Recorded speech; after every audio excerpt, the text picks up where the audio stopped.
Hello, it's Hannah, and you are listening to No Longer Legally Detained, the podcast about life after the psych ward, answering the big question, how to navigate being an adult when you never expected to be one.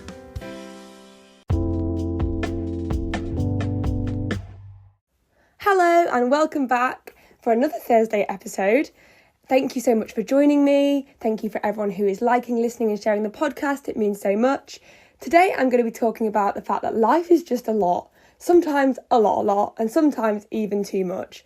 Navigating life can sometimes or quite often feel like you are steering a jet without any training, fuel, or even a steering wheel. I feel that, and I feel that a lot. I feel lost, overwhelmed, and scared. And sometimes I'm not okay. And you know what? That is okay. Because it's going to be okay. And then it's not, and then it will again. Then it won't be, and then it will again. Join me today to sit in the not okayness of life. Have a relatable chat and brain dump of the everyday okayness of not being okay. Firstly, the elephant in the room, my voice. My allergies are really playing up at the moment.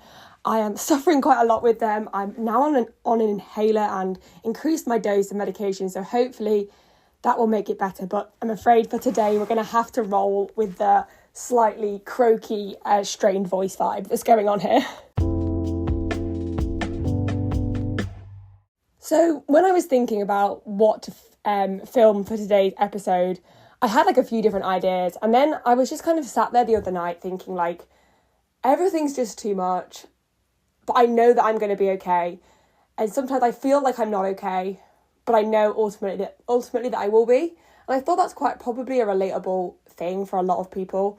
And I wanted to just chat about the fact that life is just this strange thing. It's like we're all here on this floating rock, and it can feel really deep, and things can feel too much, and things can feel overwhelming, and it can feel like there's so much pressure, or right or wrong, or you've got to be this or you've got to be that. And I think especially in this kind of early 20s vibe of life where we're kind of all still just figuring it all out, that feeling of not being okay, but the fact that is okay, and you're going to be okay, and there's not necessarily anything you're going to do about the fact that you don't feel okay. You just don't feel okay, and that's okay. It's a lot of okay in today's episode, I think.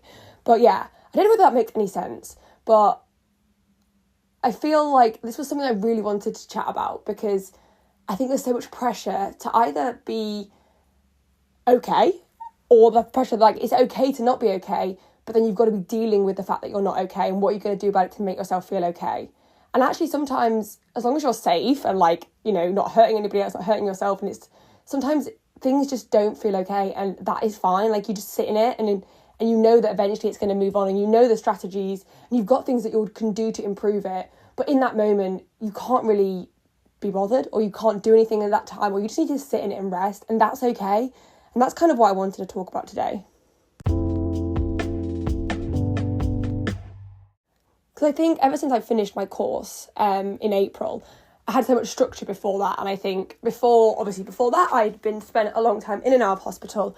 And then obviously I had a job, and all of that kind of had specific structure and routine. And since finishing, obviously, I'm kind of thrown back into the whole thing of not having a structure, not having a routine, not having a set purpose of what I need to do with my life. And any transition and any kind of change feels funny, especially for those of us who are neurodivergent, but anybody really. Change feels funny, and transition is difficult and feels out of control, and it gives you a lot of time to think and for your brain to overthink and over-analyse lots of different things. I found that I'll wake up in the morning and I'll feel really motivated, and I'll be yeah, I'm going to do this. I've taken my meds, I'm ready for the day. And then slowly throughout the day, I think lots happens, and by the evening I'm always left in this kind of existential crisis, kind of spiralling pit of questioning who I am, what I'm doing, where I'm going, and feeling lonely, feeling isolated, even though I've surrounded by the most amazing people that I've ever had surrounded me in my life. That idea of questioning things and those past experiences coming back and making you question your current experiences and your current relationships. And I think it can all just feel really overwhelming, and it's just, there's so many different things, you're pulled in so many different directions, And, you know, I know every day I get to my emails and I've got like 80 different emails from different people and different things that I need to navigate and look at. And it's so confusing. And then, you know, you add in like starting uni and you've got like student finance and I've got DSA, and then you've got to like arrange all your different things yourself, and then you've got to find accommodation, and then you've got to like prepare for that, but then you've also got the things you're doing currently and you're trying to relax, and it's like, oh my goodness, I can't do any of these things because I'm just being pulled in every single different direction, and I kind of just want to scream. And that is kind of where I've been at. And it's tricky because having struggled with my mental health and like struggled with mental illness and being hospitalised, I'm so scared of saying that I'm struggling because I view that in the connotation of if I say I'm struggling, that means I should be back in hospital. And actually, I've got to remember that there's, you know, that's like a scale of 0 to 100. And just because you feel a bit funny doesn't mean you go straight to 100. And I think that's what I've got to remember, that actually I can wobble and I can think, oh my gosh, everything's too much, I just need a break. And that doesn't mean that I'm relapsing. It doesn't mean that I'm giving up. It just means I need a little bit of a rest. And I've got to keep reminding myself that. And I think with all young people, we have to remind ourselves that, you know, we're just humans. We're just the same as everybody else. We're just all just navigating this kind of weird thing that we've been put into that has no rules and has no, you know, guidebook on how to do it, yet we kind of have these unwritten rules that society have created that you have to kind of guess, and it's really tricky. And I think it's kind of not spoken about enough, the fact that especially in these periods of when you're going from one thing to another, how unsettling that can feel, and how the fact that yes, just because you feel unsettled doesn't necessarily mean you need to do anything differently. You just need to sit in it and kind of accept it and know that things will change again, and things will get better, and then things will get worse again, and then things will get better again. And it's kind of that never-ending cycle. But that is kind of the beauty and the joy of life, is that, you know, there will be great times, there will be not so good times, and it's all an experience. But yeah, I didn't mean for it to get quite that deep quite so quickly, but I kind of came on here with like no real plan, and just the idea, like I was talking to a friend, and that thing of just discussing like those moments in life where kind of we feel like we're drowning in some ways, but not super bad, like not something that we need to, you know, go and get help or support or like therapy for. And obviously, like, there is definitely a difference. And if you're really struggling, absolutely reach out for help. And even in this situation, like, it might be reaching out for help that helps. But like, I know for me, like at the moment, I'm definitely just in this kind of stage, which I can't even really describe. It's just like a stage of, I guess like in like no man's land, like you're not quite sure where you're going or what you're doing, and you've got things in the future, you've had great things in the past, and you've got things going on now, but there feels kind of like there's no time to do them, yet there is loads of time to do them. And you've got time to like do things you enjoy. Like I've got loads of time to do my art and my music, and yeah, I'm not really doing any of them, and I'm kind of just sat in this kind of pit of like ness. And then I'm thinking, but this is the time that you should be, you know, doing all these things. This is the time that you've got like more free time to do them. And you start kind of beating yourself up and saying, you know, you're not utilising your time correctly. And actually, there is no right or wrong way to utilise your time. And especially like, I think for me in this time is kind of my rest period between finishing my old course, starting my new course, beginning my, you know, more into my career. And actually, we all need a rest, and nobody works 24/7. And I think working freelance and working in the things that I do, I tend to basically work constantly and never have any downtime because there aren't any boundaries or structures in what I do. And this kind of all came about actually because I got offered, as part of Mental Health Awareness Week, an hour life audit, which was something I'd never really heard of before, but literally blew my mind. And I was not expecting it to. I'm going to be totally honest. I wasn't really sure what I was when I got onto the call, I wasn't really sure what I was signing myself up for, but it was really cool. And it like looked at like 7 or 8 areas of my life and kind of how fulfilled I feel in them. And it made me think about aspects of my life that I hadn't really thought about before. And I think often with goals and things, we're often working and for me anyway, I'm definitely working towards like career and for progress and growth in like my career, and I guess in like my mental health, but in such a way, and my well-being, but in such a way that's still very set in society's expectations. And I actually didn't realise how there's a lot of areas of my life that maybe I am neglecting, and actually that to improve those areas of life, I didn't have to do them in the way that I thought I had to do them. And actually there are different ways of doing it. So in my life audit, we looked at 8 different areas of like how fulfilled I was.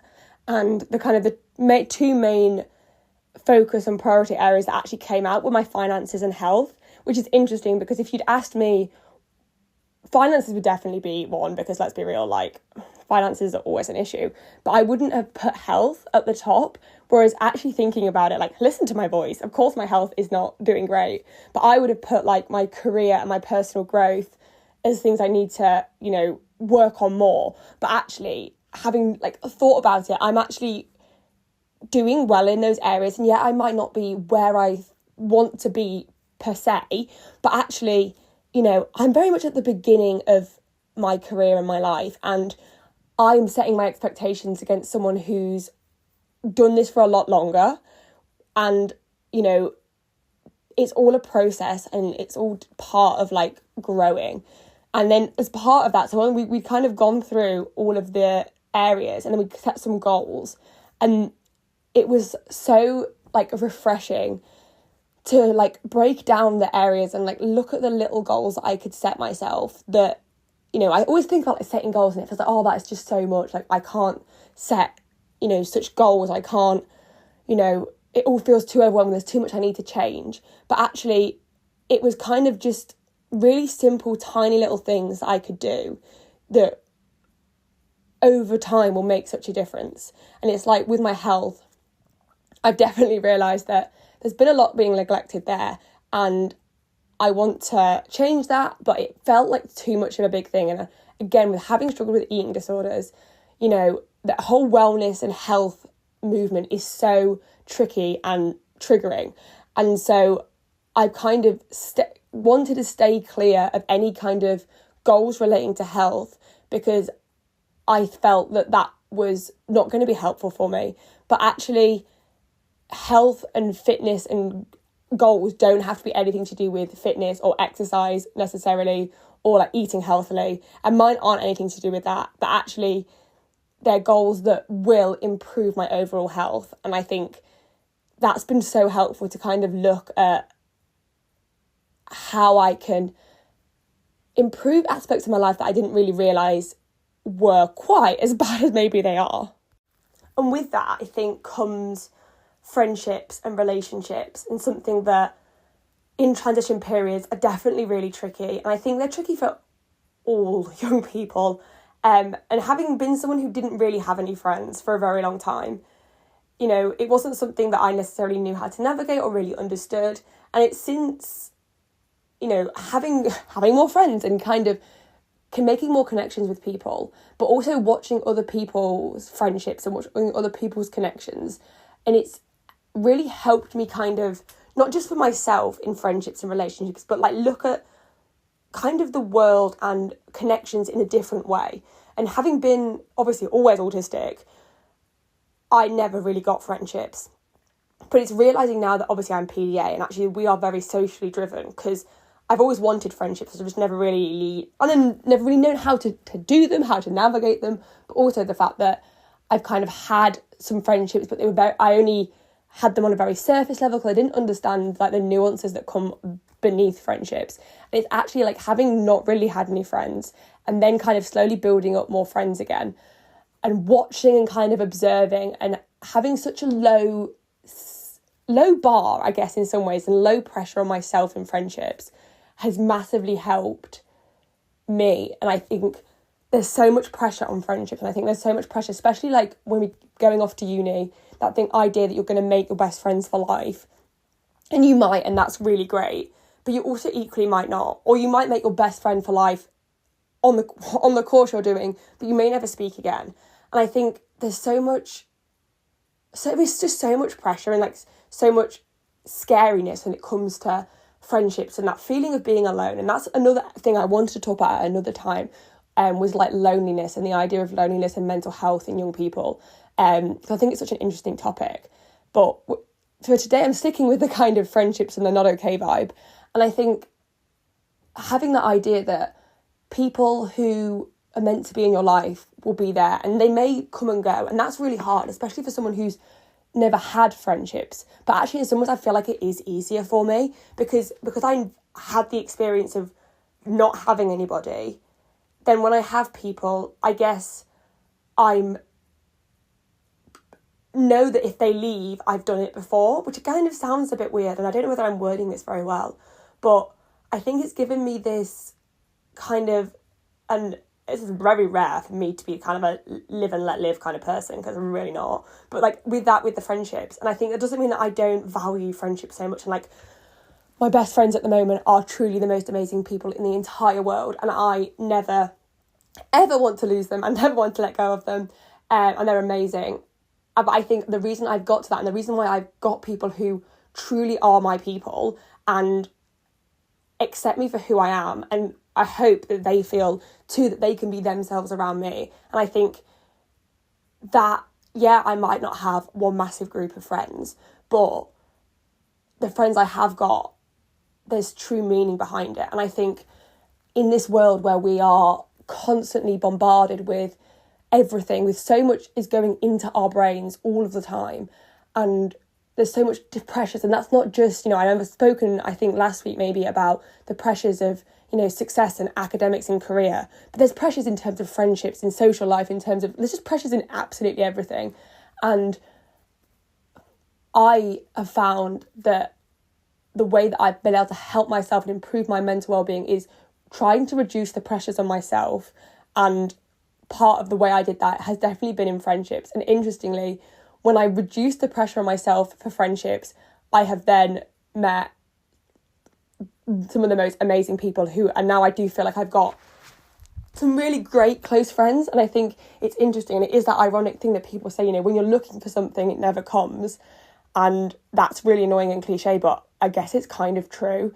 And that is hard work. And in the moment, things can feel so much. And I know I have definitely felt that, like in the moments of when I've been struggling, or moments of when I've, fallen out with somebody, or moments of when I've been rejected from something.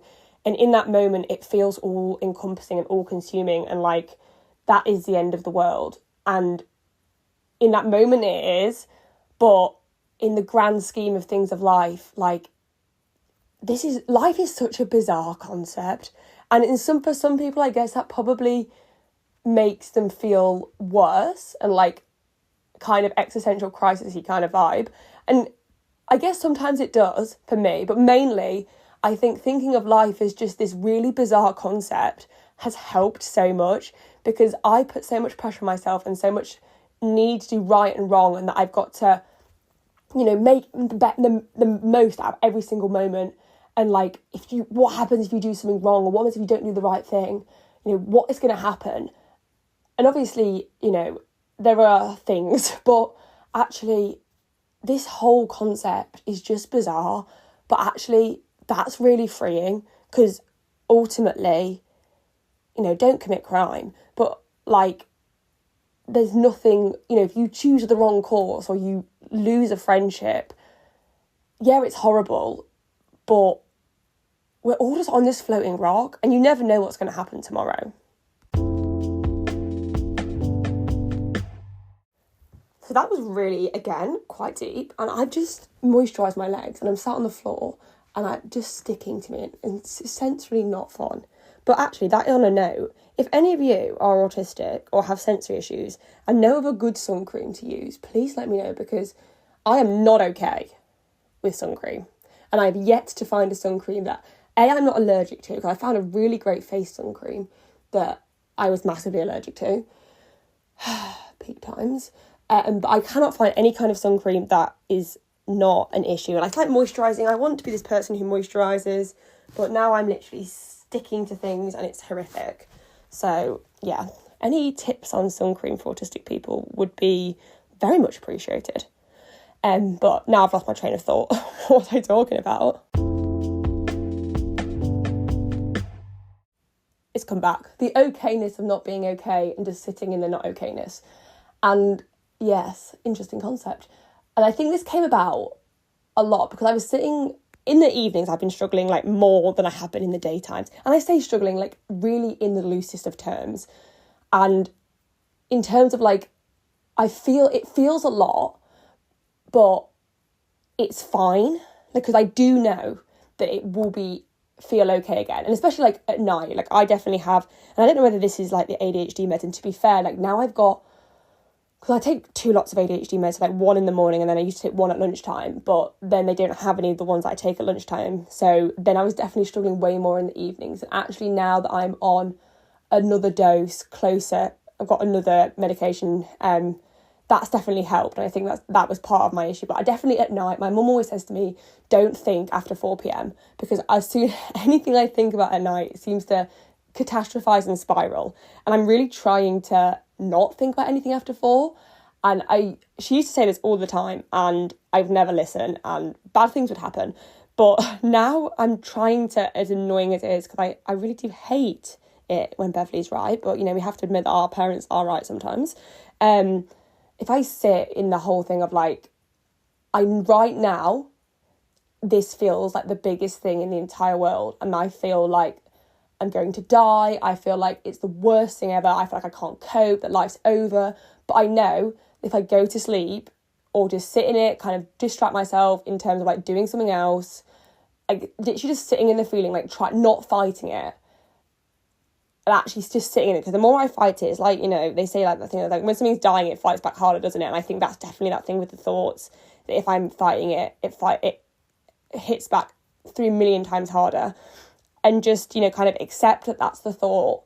And, you know, whether I watch TV, do TikTok, and it's still there, and I'm not just kind of sitting with that, go to sleep, and then in the morning it has gone. And 99.9% of the time, that is the case. And that is frustrating because I've always told my mum that isn't going to be the case, and Beverly is right.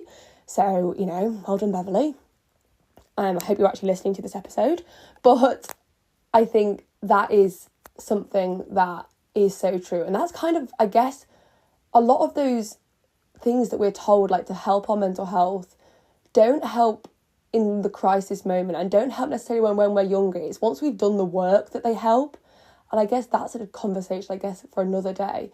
The idea of like, there needs to be something before, because all the suggestions that they have potentially do work, but they only work after the event and after you've really found yourself and like found more about yourself.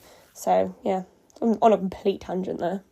I know at the moment, like a lot of my kind of existential crisis thoughts are in relation to my career and like what I'm going to do with my life and like all these big questions. And especially I think, you know, going to kind of like drama school and pursuing a creative career and like activism and advocacy, it's not a set path and it's not something that, you know, has guaranteed opportunities with it. And that can feel really scary. And I think there's such a narrative, you know, about the fact that there's no job security. And there kind of isn't any job security. But there kind of is in the same way if you have the mindset of just being rather than focusing on one specific thing. And I think that's a lot of mine is like, am I doing the right thing? You know, I'm going to go to uni. And I'm like, I already definitely have the whole age thing with going to uni, like moving away to uni. More so, I think it's different when people just go. I don't think there's an age limit of going to, well, there isn't an age limit at all of going to university. But I think going away to university, I'm like a bit nervous because I, again, have that thing of like, I'm a little bit older, you know, is everyone else just going to be 18, 19? And then I'm just going to be this person like in her nearly mid-20s starting uni. And like, will I stick out? Will people think that's weird? And I have to remember that, you know, I speak about the fact that age is just a number, and the fact that, you know, especially being autistic and especially going through childhood trauma and all the experiences that I've had, you know, I am in a way behind my age in terms of, because of what I've been through. You know, we had the pandemic as well, which means a lot of people are behind their emotional age, is behind their chronological age. And that doesn't mean I'm behind. It just means that idea of like, they often say, autistic people are younger than their chronological age. And I used to always fight that, but actually thinking about it now, I would say I am. And I think that's just part of what it is, part of my neurotype. And actually, I'm embracing that and enjoying that. But I think with that comes like the fears of like, the fact that I'm going to be 24 in the summer, which is very soon. And, my peers who I maybe went to school with have all finished their degrees. They, people are having babies, people are getting married, people have got, steady paths on their careers. And it feels like, oh, I'm very much like 5 years behind. Like I'm sitting here, I don't have a stable job. I don't have a house. I don't have a mortgage. I don't have a husband or a wife, or I don't have any children. Not that I want any children right now. And it can feel like, oh, but actually I have to remember that thing that I always tell other people, that there is no set path and there is no set road. And we have to believe that. As much as we tell other people that, we also have to believe it ourselves. And there really is no set path.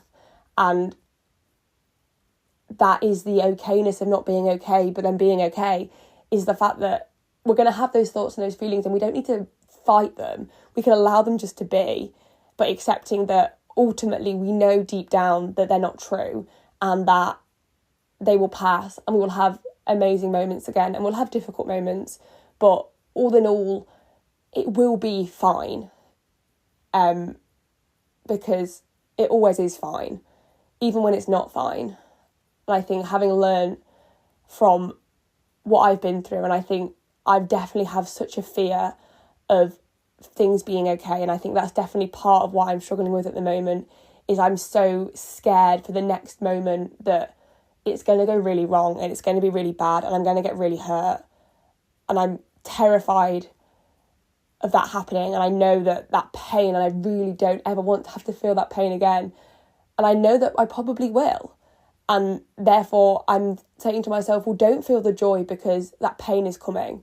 But ultimately, if the pain's coming either way, and I could live in a state of, just above the pain and then in the pain, or I can live in a state of enjoying the now while things are good, knowing that the pain will come, but then knowing that once it's come, it'll go again. And there's nothing necessarily I can do about that, but what I can do and what I can control is the fact that I can control enjoying the moment now, and I can enjoying the things that I'm doing, and I can enjoy the good moments, and I'm allowed to enjoy the good moments. I deserve to enjoy the good moments. And although there is the fear that will forever be there, that things will go wrong and things will hurt, and things will hurt. Life is sadly an up and down journey where there is an incredible lot of pain in this world. But in the moments when there's not, we can allow ourselves to enjoy those moments, and we deserve to enjoy those moments. And that's what I'm trying to roll with, the idea that when I'm not okay, that's okay. I can sit in the not okayness. There's no pressure to be okay. I don't, I think having struggled for so long and like having missed out on so many things, I have this idea that I can't not be okay because I've already wasted so much time. And that's just not true, and it's not realistic, and it's just, quite frankly, just a load of rubbish. But then in the same breath, in the good moments, I don't need to be waiting for the rubbish. I don't need to be sitting on tender hooks thinking in any minute this is going to be a disaster, because it may well be, but if I spent all the time worrying before and feeling rubbish, and I'm still going to feel rubbish then, whereas I could feel better for a moment. And I think that's what I'm trying to hold on to, and trying to enjoy, and trying to just sit in just experiencing life and experiencing the things I'm experiencing and the opportunities I'm getting and the things that I'm doing, and be grateful for what I'm experiencing, but also, accepting and acknowledging the pain and the horribleness that happens in the world. And that's just kind of the narrative of life. Well, I have just brain dumped for the past 30 minutes. I'm going to listen to this back, but I'm going to try and keep it as unedited as possible. I think I wanted this episode to be like really authentic and true, and just me kind of rambling on, I guess, and sharing those unedited, unplanned thoughts and feelings, and know that navigating of just life and this period that I'm in, and that I guess a lot of us are in. And I hope that it's been maybe somewhat helpful or relatable, or just giving you kind of maybe the feeling that you're not alone in that kind of weirdness that is life, and is, you know, everything being strange and different and difficult, and also amazing and exciting and wonderful, kind of all those feelings mixed together. But thank you so much for listening. If you've got to the end, I really, really appreciate it. Please like and share the podcast. Please follow my Instagram at Legally Detained, and I will be putting a poll out on this podcast and probably on my story for any ideas of what you want to see on this podcast, especially in relation to the Thursdays and things you want me to talk about. That would be amazing. But I hope you will have an amazing week. Look after yourselves. Take care and lots of love. Bye bye.